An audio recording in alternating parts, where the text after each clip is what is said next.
Hello guys, কি অবস্থা সবার? আশা করি ভালো। তো তোমাদের জন্য আরও একটি নতুন ভিডিও নিয়ে এসেছি। আর ভিডিওটি ভালো লাগলে অবশ্যই লাইক কমেন্ট করবা, আর চ্যানেলে নতুন হলে অবশ্যই চ্যানেলটি সাবস্ক্রাইব করবা। আর আজকের ভিডিওটি শুধু সিএস র্যাঙ্ক ম্যাচ হবে, আর এটাতে আমি 12টা কিল করি, আর এই 12টা কিল করে আমি ভুইয়াটা আনি। আর কিভাবে ভুইয়াটা আনি আর সেটা দেখতে হলে অবশ্যই তোমাদেরকে আজকের এই ভিডিওটি সম্পূর্ণ দেখতে হবে। আর চলো বেশি কথা না বলে আজকের এই ভিডিওটা শুরু করা যাক। দেন বলতে বলতে আমাদের প্রথম রাউন্ডটা শুরু হয়ে গেল। আর এখানে আসলে একটা নক করে দিয়েছে। নক করার পরে আমি ওকম হয়ে আমার টিমমেটকে রিভাইভ দেওয়ার চেষ্টা করি। আর রিভাইভটা দেওয়ার পরে আমি ডান দিকে ঘুরতে একটা এনিমি থাকে, আর যথেষ্ট পর্যন্ত তাকে আমি ড্যামেজ দিই। আর পরবর্তী আবার ড্যামেজ দিয়ে ওকে নক করে দেই, কিন্তু আর একটা টিমমেট আমার এখানে নক হয়ে থাকে। আর একে কোনো রকমের রিভাইভটা দিয়ে দেয়। আর মাত্র একটা এনিমি, আর একে আমি ড্যামেজ দিই।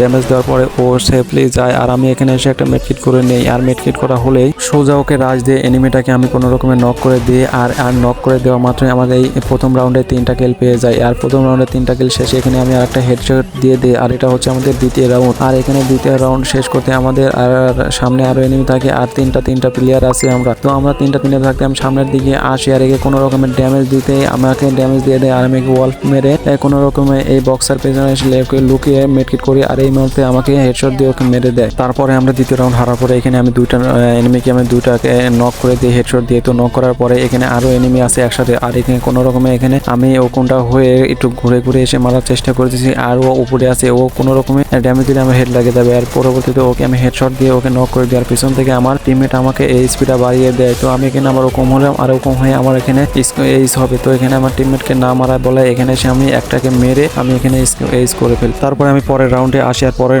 রাউন্ডে আসি এখানে ওকম হয়। আর এখানে ওয়ান ট্যাপ দিয়ে ওরে মেরে দিই। ওয়ান ট্যাপ মেরে দেওয়ার পরে ঘুরতে আর একটা সামনে এনিমি আসে, আর এখানে আবার ওকম হয়ে এখানে ড্যামেজ দেয়। তো ড্যামেজ দেওয়ার পরে আবার ঘুরে একটা জাম্প করে ওকে নক করে দিই। তো নক করে দেওয়ার পরে আমরা এই রাউন্ডটা জিতে যাই। তো এই রাউন্ডটা জেতার পরে আমরা লাস্ট রাউন্ডে আসি, আর এটাকে আমি এক নক দেওয়ার পরে M4A1 দিয়ে আমাকে ড্যামেজ দেয়। তো আমার ড্যামেজ দেওয়ার পরে আমি ওকম হয়ে তাকে আবার ওয়ান ট্যাপ দিয়ে মেরে দেয়। তো মেরে দেওয়ার পরে আমি সামনের দিকে যাচ্ছিলাম। আর এই রাউন্ডটা আমাকে ভালো করে খেলতে হবে যাতে এই রাউন্ডে জিততে পারি। তো সামনে যাইতে একটা ও দেখি হরিয়ন হয়ে আছে, আর পিছনে আর একটা পুরো স্কোয়াডের মধ্যে পরে আমি এখানে মরে যাই। আর আমি যদিও মরে গেছি তো ব্যাপার না, এখানে আমার একসাথে আর একটা নক হয়ে যাওয়ায় আর একটা এনিমি আছে, আমাদের দুই দলের একটা আছে। আর আমি এখানে চিন্তিত যে এই ম্যাচটা ওই আমার টিমমেটকে এখানে হইয়া আনতে পারবে কিনা। যাই হোক ভালোই মোটামুটি খেলছে। তো এখন দেখা যায় অনেক সুন্দর একটা খেলা দিবে। তো আশা করছি যে আমাদের এই ম্যাচটা জিতাই দিবে। তো এখানে অনেকক্ষণ দাঁড়ায় আছে, আর কখন যে ওই এনিমিটা সামনে আসার ড্যামেজ দিবে। আর বলতে বলতে ড্যামেজটা দিয়ে দেয়, আর ঘুরে পরে ড্যামেজ দিয়ে ওকুন বানায় দেয়। পরে লাস্ট দেখতে দেখতে আমাদের সেই কাঙ্ক্ষিত ভুইয়াটা চলে আসে। আর গাইস, আমার ভিডিওটা তোমাদের কাছে কেমন লাগে অবশ্যই একটা লাইক এবং কমেন্ট করে বলবা।